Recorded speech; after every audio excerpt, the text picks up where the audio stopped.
சொல்கிறேன்.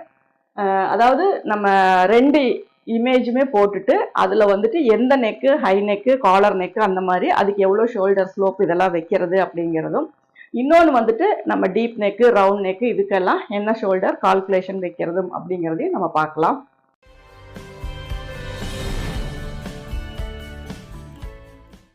இப்போ பார்த்தீங்கன்னா இதில் 2 கிளாத் வந்து நம்ம விரிச்சிருக்கோம், அல்லது பேப்பர் எதுவாக இருந்தாலும் சரி. இந்த மாதிரி 2 இது வந்து நம்ம எடுத்திருக்கோம். இதுக்கு இப்போ மெஷர்மெண்ட்ஸ் பார்த்தீங்க அப்படின்னா 36 அப்படிங்கிறது செஸ்ட் ரவுண்டு, 30 அப்படிங்கிறது வந்துட்டு நமக்கு இடுப்பினுடைய சுற்றளவு, 15 அப்படிங்கிறது பிளவுஸினுடைய உயரம், 16 அப்படிங்கிறது நமக்கு ஆர்ம் ஹோல், 15.5 அப்படிங்கிறது வந்து நமக்கு ஷோல்டர் அளவு.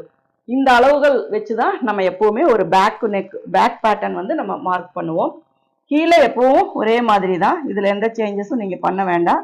இடுப்பு சுற்றளவு அப்படிங்கும்போது